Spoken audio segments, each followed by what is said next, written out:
So after having seen the patient, we come into the designated doffing area, and it's really good practice to do this in pairs. Okay, we're going to demonstrate how we do that. First of all, we're going to take the equipment off the trolley. We're going to put it on the bench on the side for cleaning. Okay, we're going to step back and we're going to remove the gloves. Now I'm going to watch how Becky removes the gloves. She takes it off without touching her skin and into the bin, and takes the other one off. And watch, she's pushing her fingers down behind, ensuring not to touch the outside of the glove. Okay, she's now going to wash her hands with the hand gel, and she's going to use the 20-second hand cleaning technique.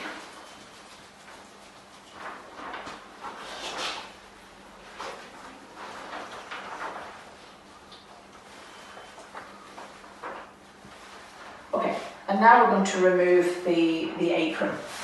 So Becca's going to take this from the back, fold it down over the front so that she doesn't come in contact with the front bit of the apron, because this is the bit that's going to be contaminated, if any. And you can see she's folding that so that she doesn't come in contact with it, and that goes into the waste bin as well. She's now going to do her hands again.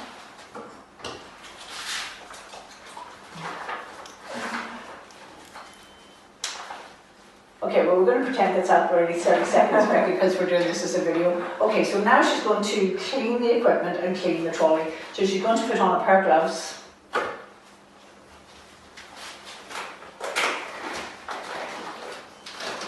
And she's going to clean it with the kennel wipes, which have been recommended for this kind of procedure.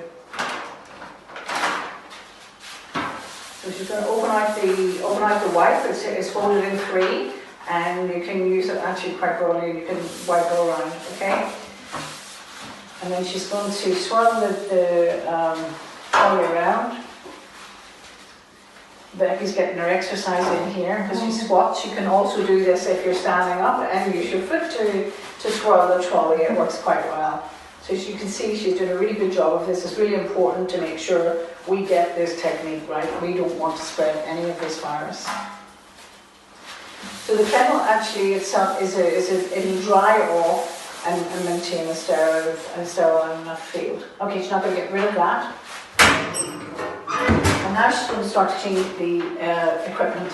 So she's going to take another kennel wipe,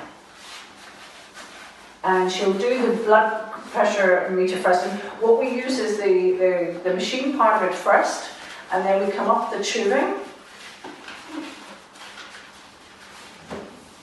Now we have covers that we can use if someone is not very clean. There's a plastic cover that we can use underneath the cuff of the blood pressure. So that's opened out on your field there, and you give that a wipe. Fold it in half and wipe. And turn it over, fold it in half again. And then on the last turn, you hold it in your hand and give it another wipe. That's now clean. And we can put that back on our trolley again. Okay, we need to use a new wipe to clean the next piece. It's really important because we've used that machine, so we need to clean it. So the thermometer. You've removed the little, you always have the little plastic covering on, and that's a single patient usage. And then you put your thermometer down. That's that clean. You need a new wipe, and you've got to clean your oximeter. So you open it up, clean the inside.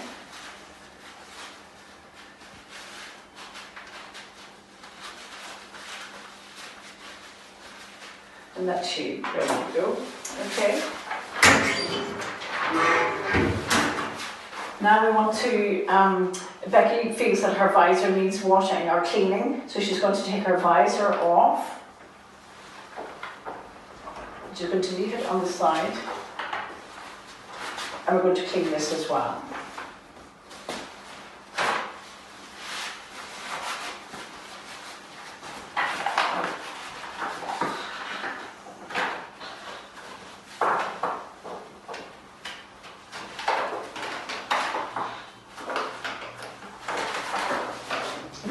make sure that you're happy enough with this yourself. You inspect the visor, make sure there aren't any cracks or anything on it. That's if that were the case, then you need to replace it.